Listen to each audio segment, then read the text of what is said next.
Centaura. Amazing game. Amazing World War I style game. I say style because it isn't actually based off of World War I. Well, it is, but it isn't. It's a World War I type game, but in general, the lore of it doesn't actually follow that of World War II, World War I nations. But what is it? And should you play it? That's what I am doing with this video today. One thing I'd like to just point out is that I'm not going to be talking about the lore at all. The lore I am still not 100% sure with, but I know that it is a prequel to Dead Ahead, which is another game that I will talk about another day. But I will be talking about basically classes. I will be talking about uniforms, the style of the game, and that's really it. And then I'll include like a little lore video in case you're interested in the description from another YouTube channel that I think does a way better job at explaining everything. But besides that, let's get into it.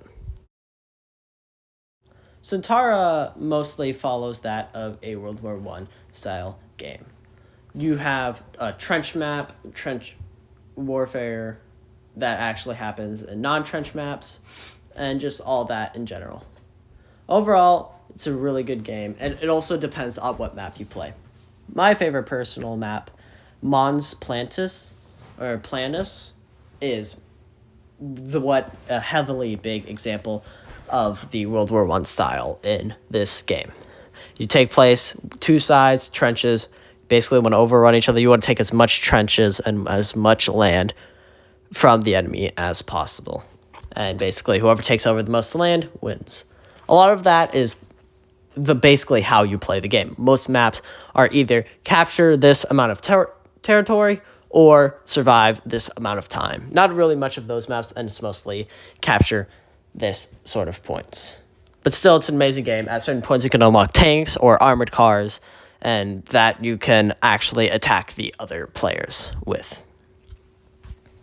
Uniforms and weapons aren't really modern, obviously, as the game takes place in 1911, but they are still really good. Not a lot of most of the weaponry, no matter what country you pick, will be single fire shots. So it's not automatic, it's just you shoot once, you have to reload, or not reload, but you get it. Like bolt action style weapons. So if you shoot, do the bolt, shoot again, repeat, except for the assault class, which you unlock a automatic weapon. And the officer, motor, pretty sure the motor, and then the flamethrower. But the most popular, I'll go over roles now, by the way, just heads up, I'm going over roles now.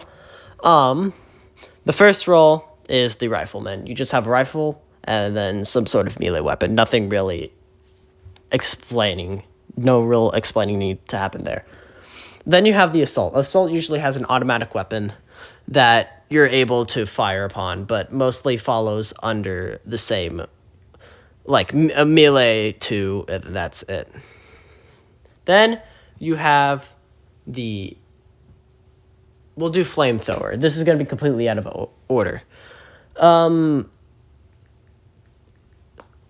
Basically, oh God, hold on. All right, sorry, technical difficulties. The flamethrower, you have a flamethrower, a sword, and then bam, that's really it. Next, we will do officer. Officer, you have some sort of pistol, and then you also have a sword and a whistle that you can blow. Can you blow my okay, sorry. Next, you have the grenadier. The grenadier, you have rifle along with 3 different grenades. It also might depend on the country. Medic, you know what a medic is. If you're a medic, you heal other players. You can heal yourself. You have same thing as a rifleman, except you also have bandages. Same thing with the anti-tank. You have an anti-tank rifle. And then mortarman. Mortarman, you have a mortar and then a club. That's it. And then the flame trooper, Yeah, the flame trooper, the anti-tank, the officer, and the mortarman require a certain amount of points, and then the points you can unlock throughout the game. Now, one of my biggest cons I have with the game is that, and this is mostly a personal thing, but it is not available on Xbox. It's available on computer and phone and tablet, which is actually, I'm using my tablet to record this video as my computer is broken. Don't ask how.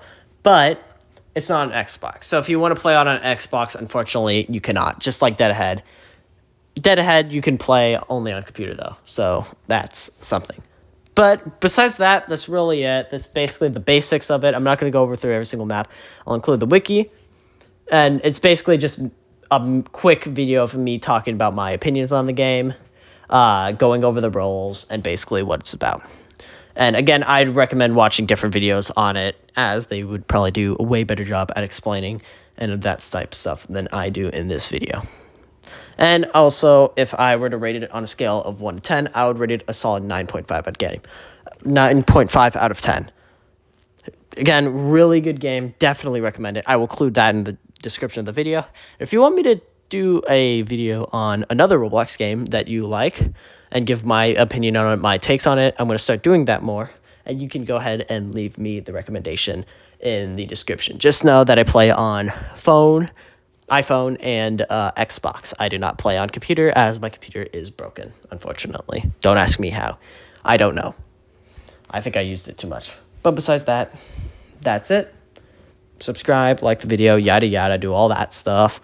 I'll include in the description the wiki page in case you're interested in learning, and then a lore video in the description. But besides that, that's it. Enjoy the rest of your day. Yeah. Also, I'm going to start uploading one video every single month.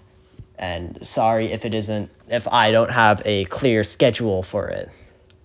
It's just me being a lazy little piece of poop. But yeah, besides that, have a nice day. Yada, yada. I know I said it a lot, but yeah, bye.